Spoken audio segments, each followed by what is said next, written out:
بسم آب وولد ومنفس قدس أحد أملاك أمين. ክርስቶስ ተንሥአ እሙታን በአብይ ኃይል ወስልጣን አሰሮ ለሰይጣን አጋዞ ለአዳም ሰላም እምይእዜሰ ኮነ ፍስሐ ወሰላም።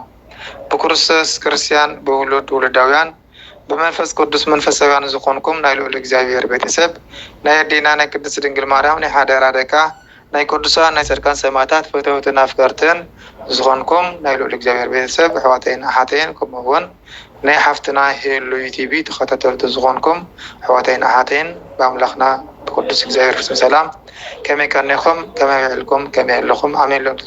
ልዑል እግዚአብሔር ኣምላኽና ከም ክፋትናን ከም በደልናን ከይተመልከተ እስካብ ዘለት እዚ እስካብ ሰዓት እዚ ብሰላም ብጠና ተፅናሐና እግዚአብሔር ኣምላኽና ከምኡውን ነቲ ጸልማት ከፊፉን ዝብርሃን እዚ ንብርሃን ትንሣኤኡ ዘብፅሐና ዘብቅዐና እግዚአብሔር ኣምላኽና ዝኸበረን ዝተመስገነ ይኹን ኣሜን።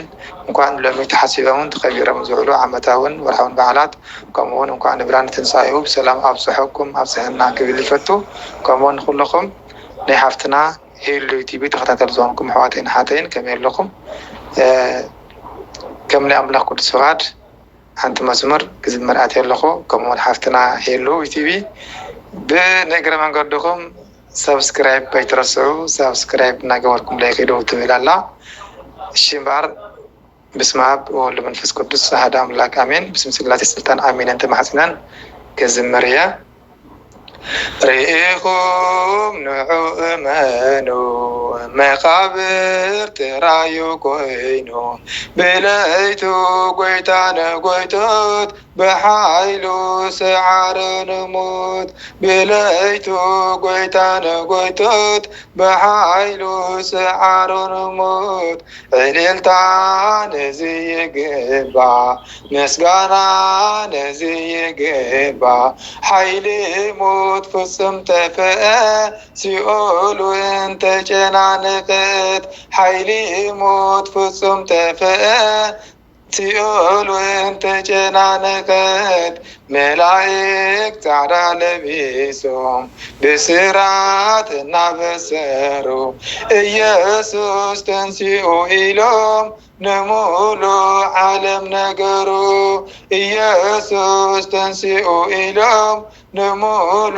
ዓለም ነገሩ ዕልልታ ነዚ ይግባ ምስጋና ነዚ ይግባ ኃይሊ ሞት ፍጹም ተፈአ ሲኦል እውን ተጨናነቀት ኃይሊ ሞት ፍጹም ተፈአ ሲኦል እውን ተጨናነቀት ርኢኹም ንዑ እመኑ መቃብር ጥራዩ ኮይኑ ብለይቱ ጐይታ ነጐይቶት ብኃይሉ ሰዓረ ንሙት ብለይቱ ጐይታ ነጐይቶት ብኃይሉ ሰዓረ ንሙት ዕልልታ ነዚ ይግባ ምስጋና ነዚ ይግባ ኃይሊ ሞት ፍጹም ተፈአ ሲኦል እውን ተጨናነቀት ኃይሊ ሞት ፍጹም ተፈአ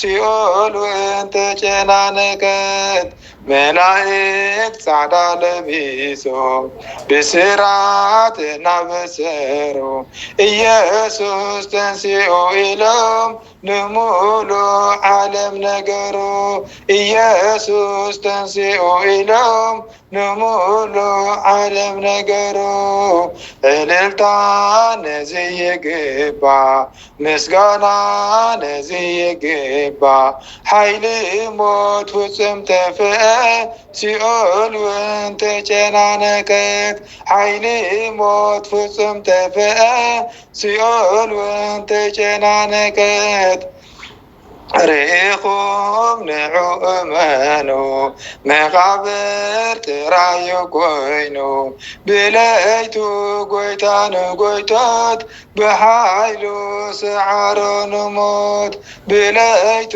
ጐይታ ነጐይቶት በኃይሉ ሰዓረ ንሙት ዕልልታ ነዚ ይግባ ምስጋና ነዚ ይግባ ኃይሊ ሞት ፍጹም ተፍአ ሲኦል ተጨናነቀት ኃይሊ ሞት ፍጹም ተፍአ ሲኦል ተጨናነቀት መላእክት ጻዕዳ ለቢሶም ብስራት እናበሰሩ ኢየሱስ ተንሥኡ ኢሎም ንሙሉእ ዓለም ነገሩ ኢየሱስ ተንሥኡ ኢሎም ንሙሉእ ዓለም ነገሩ ዕልልታ ነዙይ ይግባእ ምስጋና ነዙይ ይግባእ ኃይሊ ሞት ፍጹም ተፍአ ሲኦል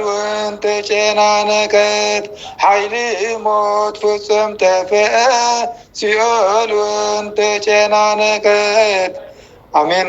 ናይ መዝሙሩ በዓል ቤት ዝኾነ ልዑል እግዚአብሔር አምላኽና ዝኸበረን ዝተመስገነን ይኹን። ደጊመ እንኳዕ ንብርሃነ ትንሣኤኡ ብሰላም አብጽሐኩም አብጽሐና ክብል ይፈቱ።